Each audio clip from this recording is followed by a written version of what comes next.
Hi, shalom. This video is a discussion on a Holocaust film, and there will be mentions of hate crimes and disability-related discrimination. Viewer discretion is advised. Also, use of outdated disability language is for discussion purposes only and does not reflect my own views. All right, so in this video, I will be unpacking the 1993 film Swing Kids. If you plan on watching the film, please be advised it really should be rated R, not PG-13. I will put the link to the content advisory down below. Now, I've seen a lot of material that focuses on the broader events of the Holocaust, and that's definitely a good place to start. But it is imperative that we don't end there, especially in the current political climate. Cults of any kind are made up of human beings, and no one wakes up one day and decides out of the blue that they're going to join a cult or become an extremist. It starts with a decent person with a very legitimate problem. In my case, my problem was trauma from growing up with undiagnosed autism back in the 90s. Now, this film takes place in the 1930s, so this was back when everything was starting to heat up. They were only just starting construction of the concentration camps. It's important to understand that the genocide did not start with the concentration camps. It started with othering Jews and other minority demographics who were seen as different, and as often happens, different was regarded as bad. It's also important to understand that anti-Semitism did not start with the Holocaust. I got the opportunity to go to the Holocaust Museum in DC when I was a teenager. If you ever have the opportunity to go, I highly recommend it. I will post the link to their website down below. And the first thing you do when you go in there is you watch a short film about the history of anti-Semitism. It goes way back to biblical times. Stereotypes develop when people take one nugget of historical fact and distort it. Today, many people still believe the idea that all Jews are wealthy. I wish.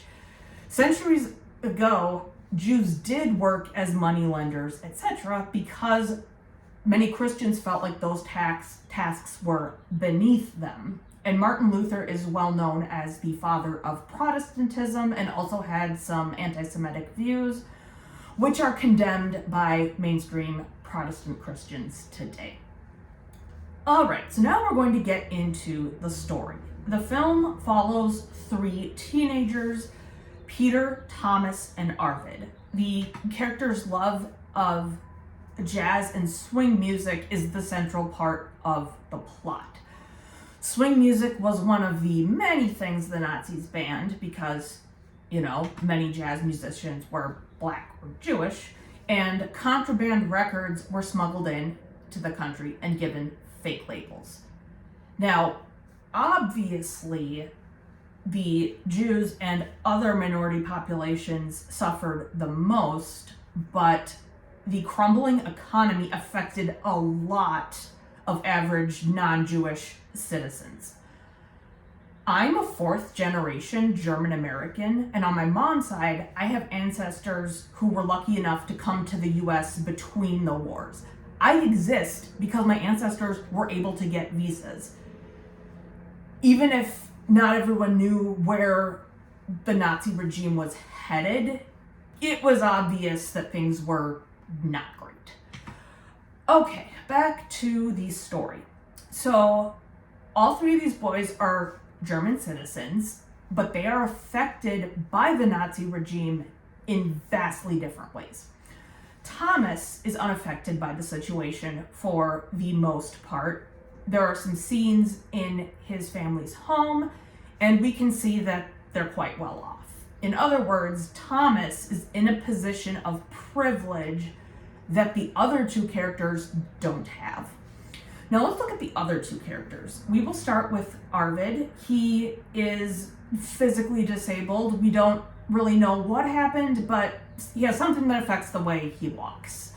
And not surprisingly, his mental health deteriorates as the film goes on due to all the prejudice against people with disabilities. In other words, his problem is the worsening ableism. We'll be coming back to that. Okay, so now we're going to move on to Peter Muller. His father, Mr. Muller, is deceased. He's been arrested and deported by the Nazis about 6 years before the story began. He had been working at a university and spoke publicly against the atrocities, especially the removal of Jewish professors from universities. So he was arrested as a CO, conscientious objector. The other term used for that was political prisoner. So he didn't agree with what the Nazis were doing, and they got wind of it.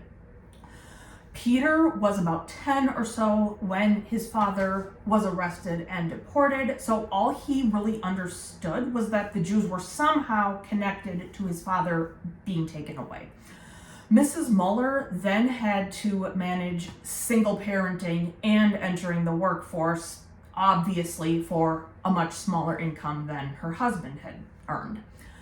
Peter is working a part-time job on top of high school to help support the family, and Mrs. Muller isn't exactly on board with the Third Reich, but she also doesn't really have the brain space to think about politics because she's in survival mode. So the Muller's problem is Germany's economy being in complete shambles. Mrs. Muller is working a low-paying job while raising her children and caring for her elderly mother. The next character I want to talk about is Herr Knopp. FYI, Herr is not his first name. It's basically the German equivalent of Mr. And Herr Knopp explains to Peter why he joined Nazism. He explained that his dad had left when he was a kid, so he went through adolescence without a father figure, just like Peter. However hard it might be to be a single parent today, back then it was 1,000 times harder. Herr Knopp tells Peter about the first time he heard Hitler speak. He says, "I felt like he was speaking directly to me." I reiterate, it didn't start with the hateful ideology. It started out with Herr Knopp as a young boy trying to solve a legitimate problem in good faith. Herr Knopp becomes romantically interested in Mrs. Muller and befriends the rest of her family. You can tell he's really sympathetic about the loss of Mr. Muller. I want to stop here for a minute to point something out. He is very clearly not a psychopath. Psychopaths are literally incapable of having any degree of empathy. And Herr Knopp has very obviously been radicalized, but he's not a psychopath. Most people who join cults are not psychopaths. They are ordinary people with good qualities who are trying to meet perfectly legitimate needs. I cannot emphasize that enough. I've mentioned in a couple other videos that the Nazis followed the American model of white supremacist indoctrination. America did not get the idea from Germany. Germany got the idea from us. Boys had the Hitlerjugend or Hitler Youth. By the way, I'm not pronouncing that wrong. In German, J is pronounced like Y. The movie doesn't talk about the girls' division, the League of German Girls, but there's a scene with one of their propaganda posters. Peter is drafted into the HJs after committing an act of juvenile delinquency, I guess you could say. We've all heard of the old-fashioned idea of sending unruly young men into the military to get them to shape up. And that's exactly what the Third Reich did in cases of juvenile delinquency. Thomas electively joins the HJ along with Peter. And Peter has more and more skepticism about Nazi propaganda as the film progresses and as he learns more about his father's anti-Nazi convictions. After the boys join the HJ, we see a very disturbing shift in Thomas's worldview. He gets more and more antagonistic toward the demographics the Nazis condemn, including disabled people, and he even gets antagonistic toward Arvid. There's a very disturbing scene I want to mention because I lived through this shit as a kid. Content warning for extreme ableism. I will hold up a card, but I encourage you to watch this part if at all possible. If I was strong enough to survive this, society can be strong enough to learn about it.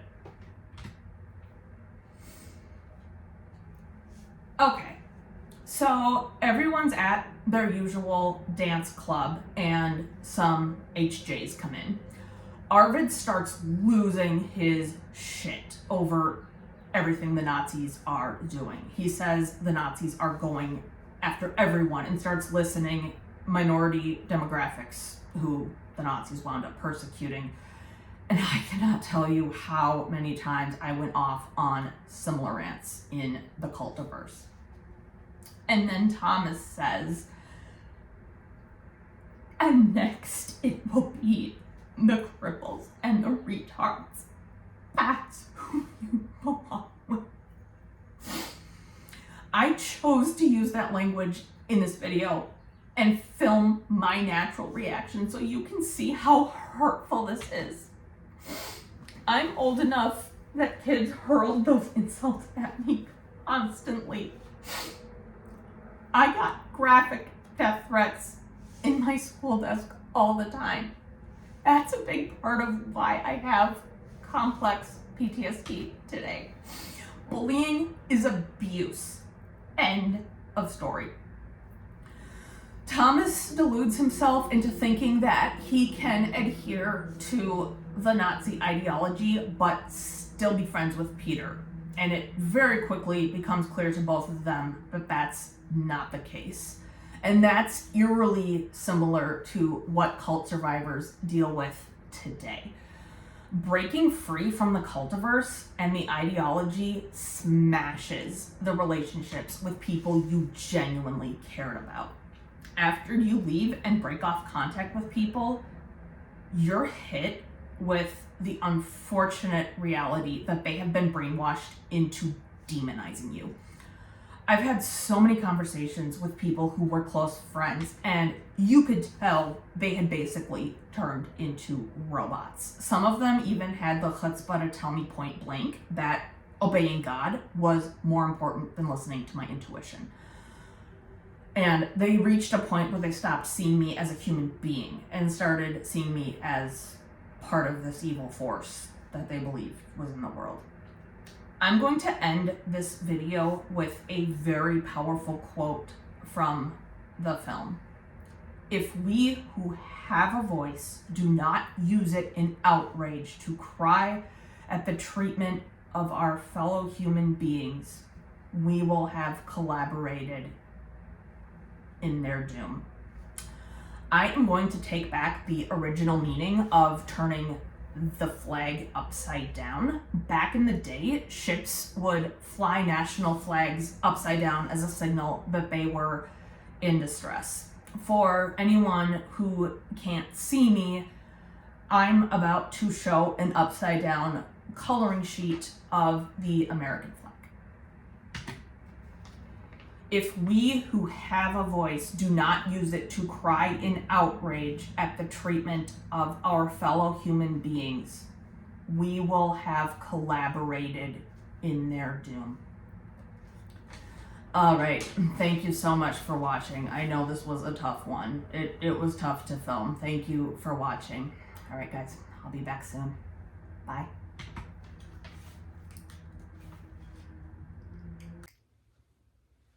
If you enjoyed this video, please do me a huge favor and hit the thumbs up. And be sure to subscribe so you don't miss any future videos. All right, thanks for watching, and I'll be back soon. Like you Bye.